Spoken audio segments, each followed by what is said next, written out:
The engine screamed like a wild animal pushed too far. Cold winter air cut through the forest road of eastern France as a single American tank destroyer burst out of the trees at full speed. Snow and mud sprayed behind its tracks. Inside the thin armored hull, the crew held on to anything they could grip. The speedometer needle kept climbing, 40 miles per hour, 45, almost 50. For a tracked armored vehicle in 1944, it felt impossible. Behind them, somewhere beyond the twisting forest road, the heavy growl of German Panther tanks echoed through the hills. Panthers were feared machines, thick armor, powerful 75mm guns, built to destroy any Allied tank from long If you want more content like this, subscribe now and comment below. distance. But on that cold day in late 1944, something strange was happening. German tank crews were staring through their optics in disbelief. One small American vehicle, an M18 Hellcat, was outrunning them, and not just by a little. It was disappearing. The Panther was one of Germany's most dangerous weapons, but the Hellcat had something the Panthers did not: speed, raw, reckless speed, the kind that turned a battlefield into a high-stakes chase. And on that day, speed meant survival. To understand how this moment happened, we have to go back to the beginning of the M18 Hellcat story. Because the Hellcat was never meant to fight like a normal tank. It was built for a completely different idea of war.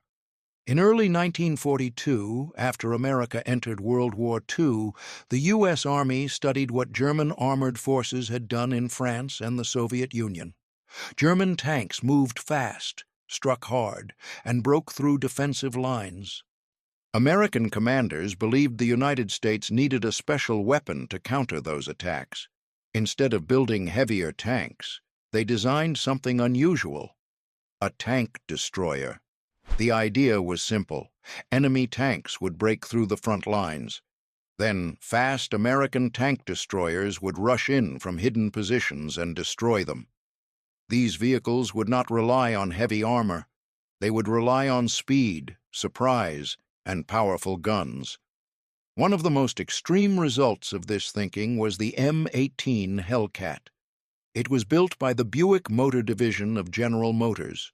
Production began in the summer of 1943 at the massive Buick factory in Flint, Michigan. Engineers pushed the design to its limits. They stripped away armor wherever possible to reduce weight. The turret was left open on top. The hull armor was thin enough that heavy machine gun fire could be dangerous, but the weight savings allowed something remarkable. The Hellcat became the fastest tracked armored vehicle of the entire war. Its Continental R975 radial engine produced 400 horsepower. With a combat weight of only around 17 tons, the vehicle could reach speeds of 55 miles per hour on roads. Even across rough ground, it could move faster than most tanks. American crews quickly understood what they had. This was not a vehicle that could stand still and trade blows with German heavy tanks. This was a hunter. Inside the Hellcat, the crew worked in a tight but efficient space. The driver sat in the front left of the hull. The assistant driver and machine gunner sat beside him. Above them in the open turret were the commander, gunner, and loader. Their main weapon was the 76mm M1 gun, capable of penetrating many German armored vehicles at combat ranges. Mounted on the turret was also a powerful .50 caliber Browning M2 machine gun. This weapon was used against infantry, light vehicles, and even low-flying aircraft. The machine gun gave the Hellcat additional protection, especially when operating ahead of friendly infantry. But even with that gun, the Hellcat's greatest weapon remained its speed. Crews learned to move constantly, strike fast, change position, attack from unexpected directions, then vanish before the enemy could react. Tank destroyer doctrine trained crews to avoid static battles. Commanders emphasized flanking shots. The 76 mm gun could penetrate the side armor of a Panther if the range and angle were right. But that required positioning, timing, and nerve. By the summer of 1944, Hellcat units began arriving in Europe after the D-Day landings. One of those units was the 705th Tank Destroyer Battalion. The men of the 705th would eventually fight in some of the hardest battles of the war.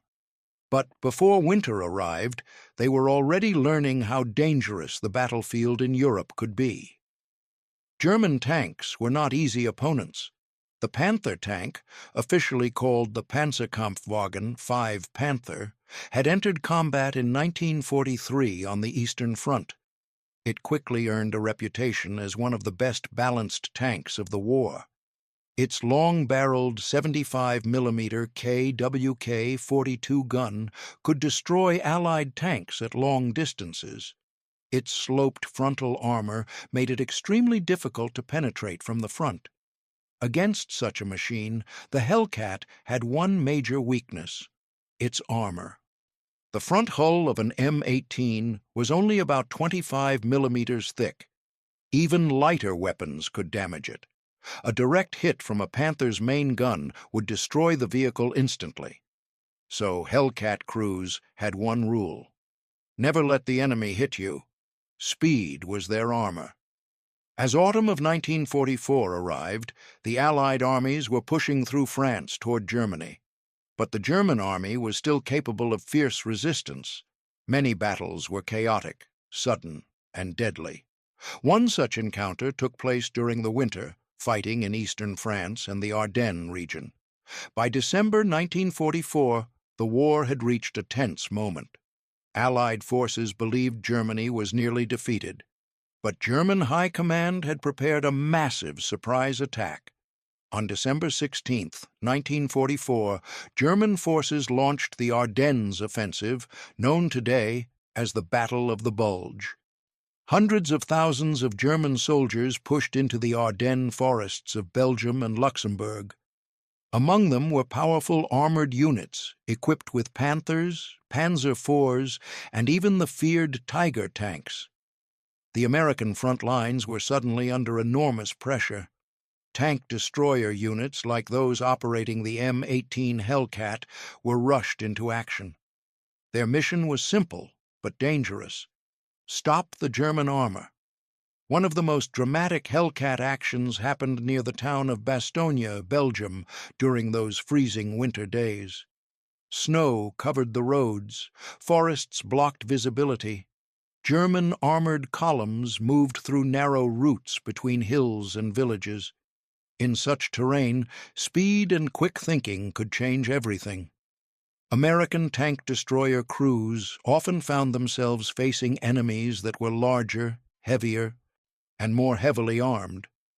But they had something the Germans often underestimated: mobility. On several occasions during the Ardennes fighting, Hellcat crews used their speed to perform maneuvers that stunned German tankers. One famous engagement involved Lieutenant Edwin Leiper of the 705th Tank Destroyer Battalion. On December 19, 1944, near the village of Longvilly, just northeast of Bastogne, Leiper's Hellcat platoon encountered German armored forces pushing toward American positions. German Panthers were advancing along the road network through the forests. The situation was dangerous, but Leiper understood something about the terrain. The narrow roads and wooded hills meant that German tanks could not always use their superior firepower effectively. Speed could create opportunities. Leiper ordered his Hellcats to move fast through secondary routes and forest paths. Instead of waiting for the Germans, they would strike from unexpected directions. At one point during the fighting, a Hellcat raced across open ground to reach a firing position before a German column arrived. The American crew pushed the engine hard. The vehicle bounced violently across frozen terrain. Inside the turret, the gunner searched for targets through his sight. Moments later, German Panthers appeared on the road. The Hellcat fired, then moved. then fired again from another position. German tankers quickly tried to respond, but every time they turned their guns, the Hellcat had already changed position. Some German crews later reported confusion about the American vehicle's movement. The Hellcat seemed to appear in one place, fire, then vanish, and then suddenly appear somewhere else. To German tankers used to slower armored battles, it felt almost unreal. And sometimes the Hellcat didn't just reposition. Sometimes it simply outran danger. There are accounts from American tank destroyer crews describing moments when they were forced to withdraw under pursuit by German tanks. In those moments, the Hellcat's incredible speed became the difference between survival and destruction. One such story describes a Hellcat crew suddenly encountering multiple Panthers emerging from a tree line during a reconnaissance mission. The American vehicle had little chance in a direct fight. The commander made a quick decision: full speed. The driver pushed the throttle forward. The engine roared as the Hellcat accelerated down a dirt road. Behind them, the German Panthers began to pursue. But Panthers were not designed for speed. They were heavy machines weighing around 45 tons. Their top road speed was roughly 28 miles per hour under ideal conditions. The Hellcat could nearly double that. As the chase continued, the American vehicle pulled farther ahead. Inside the Hellcat, the crew could hear the distant thump of German guns firing. Shells crashed into the ground behind them, but the gap kept growing. German tank commanders watched through their sights as the small American vehicle simply ran away. One Panther crew reportedly described the scene later with disbelief. They had never seen a tracked armored vehicle move that fast. It looked almost like a racing machine. The Hellcat vanished into the distance. For the American crew, that speed meant another day alive. But speed alone did not win battles. Hellcat crews still needed skill, courage, and careful tactics. Tank destroyer units were trained to fight in coordinated groups. Spotters, scouts, and radio communication played a major role. A Hellcat platoon could move quickly to reinforce weak points in the line or set up ambushes along likely German routes. Many German tank commanders respected the American ability to coordinate artillery and air support. If German armor remained in one place too long, American fighter bombers, such as the P-47 Thunderbolt, could appear overhead. Hellcats often worked closely with these aircraft, identifying targets and keeping German vehicles moving so they could not hide. Another legendary armored battle where speed and maneuver mattered took place in September 1944 near Aricourt, France. During the Battle of Aricourt, American armored units from the U.S. 4th Armored Division faced large numbers of German Panthers in thick morning fog. Visibility was sometimes less than a few hundred meters. German commanders hoped their powerful tanks would dominate the battlefield, but the Americans used aggressive maneuvering and flexible tactics. Tank destroyers moved quickly between villages and farmland, supporting Sherman tanks and infantry. The fog allowed them to approach German units from unexpected angles. In several engagements, American vehicles struck the sides of Panthers that were searching blindly through the mist. The open turret gave Hellcat crews excellent visibility compared to many tanks. Commanders could quickly spot threats and react. But that open turret also meant danger from artillery, grenades, and small arms fire. Crew members were constantly exposed. Cold rain, snow, and flying shrapnel could enter the turret easily. Despite those risks, many crews loved the vehicle. It felt alive, responsive, fast. Driver training emphasized aggressive movement.